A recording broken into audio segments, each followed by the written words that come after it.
Frédéric Eguiner, archiviste au service historique de la Défense. Lena Hase, doctorante à l'Université de Trèves. Alors aujourd'hui, nous sommes heureux de vous parler de la collaboration que nous avons avec l'Université de Trèves.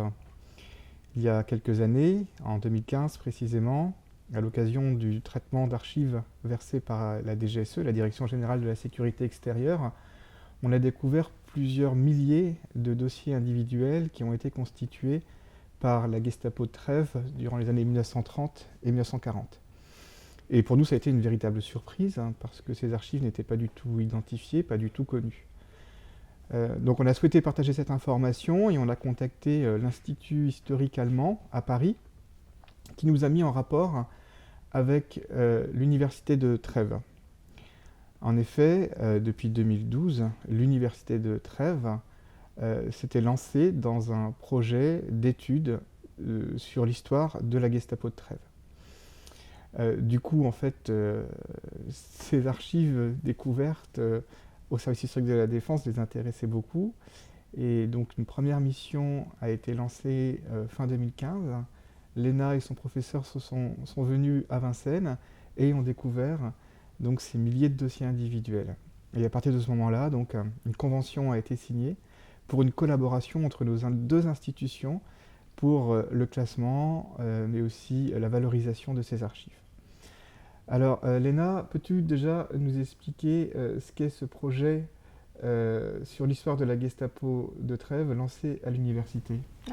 Le projet à l'Université de Trèves a commencé en 2012 à cause du déménagement du parquet de Trèves dans l'ancien siège de la Gestapo de Trèves.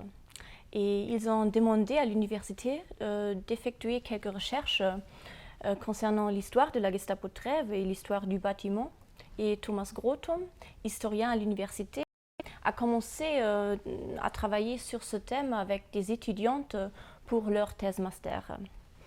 Au début du projet, on ignorait l'existence d'archives de la Gestapo de Trèves. Ça veut dire qu'on pensait que ces archives avaient été détruites à la fin de la guerre. Et la découverte des archives ici à Vincennes, c'était une grande surprise pour nous. Et ça a permis au projet des recherches de la Gestapo de Trèves de grandir ou de se développer énormément. Lena, peux-tu nous décrire ces archives ? Qu'est-ce qu'elles contiennent exactement ? Le fonds contient plus de 3500 dossiers produits par la Gestapo de Trèves sur des personnes surveillées, quelquefois emprisonnées et déportées par la Gestapo.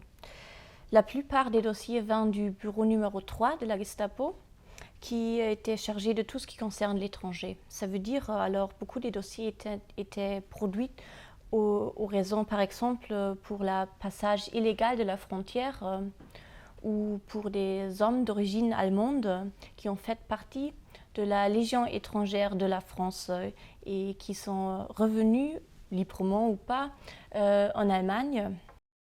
Les délits que nous avons trouvés le plus fréquents, c'était d'espionnage ou bien la suspicion d'espionnage pour un service spécial étranger, par exemple le 2e bureau à Metz. Donc vous avez classé ces archives, vous les avez utilisées pour le projet. Peux-tu nous expliquer en quoi ces archives ont été intéressantes pour vous ? Avec la découverte de ce fonds d'archives, on est capable de faire des recherches plus précises sur le travail quotidien de la Gestapo. On sait par exemple quel délit était pratiqué par la Gestapo, on sait qui a travaillé là et pour quelle section il avait la compétence. Depuis avril 2018, notre projet est financé par la DFG. C'est une association qui finance des projets de recherche en Allemagne. Et nous sommes en train de réaliser 2 thèses doctorat. C'est moi-même et un collègue à Trèves. Et avec ce fonds qui est conservé ici au SHD, il donne la base de recherche pour notre 2 thèses. Lena, y a-t-il un dossier qui vous a particulièrement marqué parmi ceux conservés à Vincennes ? Je voudrais bien vous présenter 2 documents du fonds. Ce sont premièrement le dossier individuel de André Breton, un jeune Français qui est né le 14 septembre 1912 qui a fait partie du réseau Hector. C'est un réseau de résistance et qui a collecté des informations contre les Allemands et transmis celui-là vers l'Angleterre.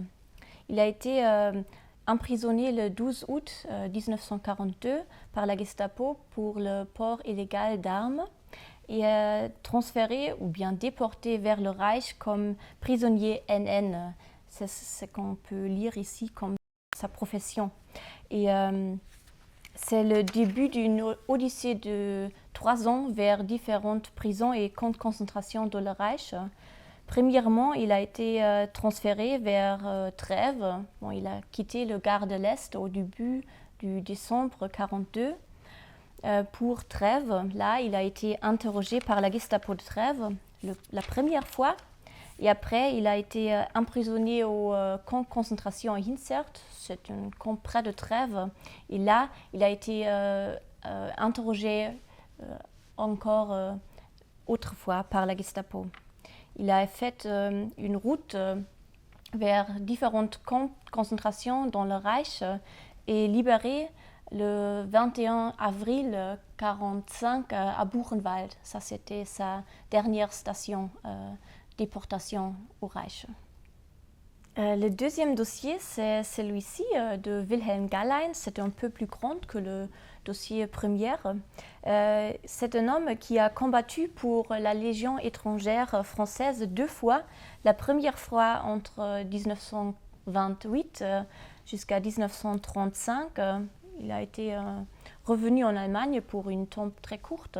Et fin de l'année 1935, il a aller vers la France une deuxième fois pour s'inscrire à la Légion étrangère. Ça, c'est la photo de lui et son livret de légionnaire de la France. Et après l'armistice de Compiègne, on a décidé d'extrader les légionnaires d'origine allemande vers le Reich.